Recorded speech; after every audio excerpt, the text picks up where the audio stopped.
Hi అండి. Welcome to our channel Shiva Reddy Pagadala. ఈనాడు టీడీపీ ఈ వార్షికోత్సవం సందర్భంగా పవన్ కళ్యాణ్ గారు ఒక లెటర్ రిలీజ్ చేశారనమాట. ఎన్నో ఆటుపోట్లు తట్టుకొని టీడీపీని ముందుకు నడుపుతూ రాష్ట్ర అభివృద్ధికి కృషి చేస్తున్న చంద్రబాబు నాయుడు గారికి మనం అండగా నిలబడాలి అన్నది దాని సారాంశం అనమాట. ఆ లేఖ అనేది జనసేన పార్టీ వాళ్ళకి అస్సలు వాళ్ళ కార్యకర్తలకి ఏమాత్రం నచ్చట్లేదనమాట. ఏందంటే వాళ్ళు ఎంతసేపటికి పై స్థాయిలోనేమో మాది పెవికల బంధం అంటారు. లోకేష్ బాయ్ ఆయన అన్న అంటాడు. ఆయనేమో పవన్ కళ్యాణ్ ఏమో చంద్రబాబు నాయుడు గారి విజను, చంద్రబాబు నాయుడు గారి అనుభవం కావాలి ఆంధ్రప్రదేశ్ అభివృద్ధికి. అందుకని మనం ఇంకా 10-15 ఏళ్ళు ఇలాగే కలిసి ముందుకు నడవాలంటారు. ఇవన్నీ జనసేన కార్యకర్తలకు నచ్చవు. వీళ్ళేమో ఏమంటారంటే అసలు 2024లో మేము కానీ ఈ మీతో కూటమి కట్టకపోతే మీరు అధికారంలోకి వచ్చేవాళ్ళే కాదు. వాళ్ళు జగన్ గారు గెలిచి మిమ్మల్ని ఈ పాటికి అదప్పాలని దొక్కేసేవాళ్ళు. ఒక్కొక్కరు ఇట్లా ఉడికిపోయేవాళ్ళు. జగన్ అంటేనే పోసుకునేవాళ్ళు అన్నట్లు మాట్లాడుతున్నారనమాట. కాకపోతే వాళ్ళు 2019లో కనీసం ఎమ్మెల్యేగా కూడా గెలవలేకపోతున్నారని ఇది మర్చిపోతుంటారు. ఇంకా ఈ టీడీపీ వాళ్ళు కూడా అంతేనమాట. ప్రతిదానికి వాళ్ళ మీద ఎమ్మటే మీరు ఎమ్మెల్యే కూడా గెలవలేరు, మా కూటమి వల్లే మా పార్టీ వల్ల మీరు ఎమ్మెల్యే అయ్యారు, మేమే మిమ్మల్ని డిప్యూటీ సీఎం చేసామని వీళ్ళు కూడా రెచ్చిపోతుంటారు. సార్ వాళ్ళు గెలవకముందు మీకు 23 సీట్లే సార్ వచ్చింది. ఇద్దరికి తెలుసు, ఇద్దరికి భయమే. అయ్యో వెళ్ళిపోతే మన ఇద్దరము మనల్ని ఇద్దరిని ఉత్తర దిక్కులకు ఒకరికి దక్షిణ దిక్కులకు ఒకరికి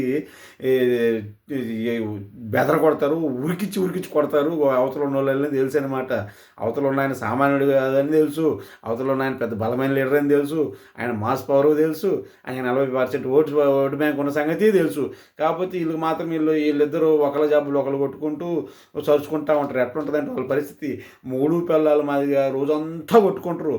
మాడియాంగ గరగపట్టాడు గారు అంటారు అనమాట. ఇదే రోజు మొగుడి పిల్లలు పాపం రోజంతా కొట్టుకుంటారు. మాడియాంగ వచ్చేసరికి ఒకడే బట్టి మీద పండుకోవాలని వాళ్ళ పరిస్థితి. వాళ్ళ వ్యాపారం కూడా అంతే ఉంది.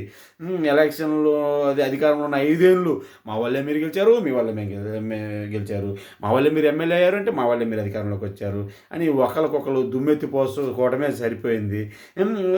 తర్వాత ఎలక్షన్కి వచ్చేసరికి ఇద్దరు కలిసి పోటీ చేయాల్సిన పరిస్థితి. లేకపోతే ఒకళ్ళు ఎమ్మెల్యేలు గారేలు, ఒకళ్ళకి కనీసం బొట్టాబొట్టి దాంతో ప్రతిపక్ష హోదాలు వస్తాయని కూడా తెలుసు. బట్ మళ్ళీ ఎందుకు ఈ బీరాలు బింకాలు నాకు అర్థం కాదు. వీళ్ళకి తోడు ఆ చిరంజీవి ఒకడు. ఆ చిరంజీవి ఏం మాట్లాడుతాడో తెలియదు. యువతల రాష్ట్రంలో వాళ్ళ తమ్ముడే ఉన్నాడు కూటమి ప్రభుత్వంలో. ఆయనకి ఏదైనా కావాలంటే నేరుగా ఫోన్ చేస్తేనే మెసేజ్ పెడతాను, ఆయన చేస్తాడని కూడా తెలుసు. కానీ మనకు బుద్ధి జ్ఞానం ఉండదు. ఏ పడితే అవి మాట్లాడతాం. ఆ వ్యాఖ్యల వల్ల అవతల పార్టీ ఏ విధంగా దాన్ని రాజకీయంగా వాడుకొని ఏ రకంగా కులాల కుమ్ములాటలు చేస్తుందో అన్న అంత ఇంకిత జ్ఞానం కూడా మనకు ఉండదు. మనకి ఏముండదు. ఏదంటే దేని కిందనో ఈ గేజ్ వచ్చిందనమాట. అంతకుమించి మనకు ఉపయోగము ఏం తెలియదు, ఏం మాట్లాడితే ఏమవుతుందని. దాన్ని పట్టుకొని టీడీపీ వాళ్ళు సరే ఆయన అంటే అన్నాడు, ఆయన ఇంతేలే వాగుతాడని వదిలేయరు. ఆయన వేసుకుంటా ఉంటారు బాలకృష్ణని అడ్డం పెట్టుకొని. కూటమిలో ఉన్నాం సరే, ఎందుకు వాళ్ళతోటి వాళ్ళ నాయకుడు అన్నే కదా అనుకుని వాళ్ళు వదలరు. వాళ్ళు కూడా ఎట్ట పడితే అట్ట మాట్లాడతారు. వీళ్ళు వస్తారు, మా చిరంజీవి గారిని ఏమంటే మేము వదిలిపెట్టాం, కూటమిలో ఉన్నా మీ తాట తీస్తాం, ఏదో పవన్ కళ్యాణ్ చెప్తున్నారని ఊరుకుంటాం అని ప్రెస్ మీట్లు పెడతారు. ఎట్లుందంటే అంత ఇది అనమాట. రోజంతా కొట్టుకుంటారు.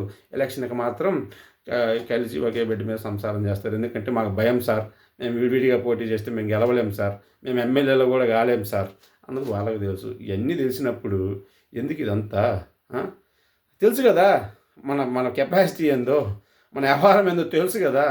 తెలిసినప్పుడు మూసుకొని ఉండొచ్చు కదా. ఎందుకు ఈ కొట్టుకోవడం? లేకపోతే అంత పౌరుషం అంత రోషం అంటే పోండి, ఎవరి పార్టీకి వాళ్ళు విడివిడిగా పోటీ చేసుకొని 263 సీట్లలో చూసుకొని మీ బలాబలాలు, అప్పుడు కొట్టుకొని మీ జబ్బలు మీ తొడలు, అప్పుడు కొట్టుకొని బాలకృష్ణ గొప్ప చిరంజీవి గొప్ప ఇవన్నీ చేసుకోండి. మేము అట్లా చెయ్యం, మేము మాత్రం కొట్టుకుంటాం కానీ ఒక వీటి మీద పడుకుంటాం అన్నట్టు ఉంటుంది అనమాట వ్యవహారం. Okay, thank you so much.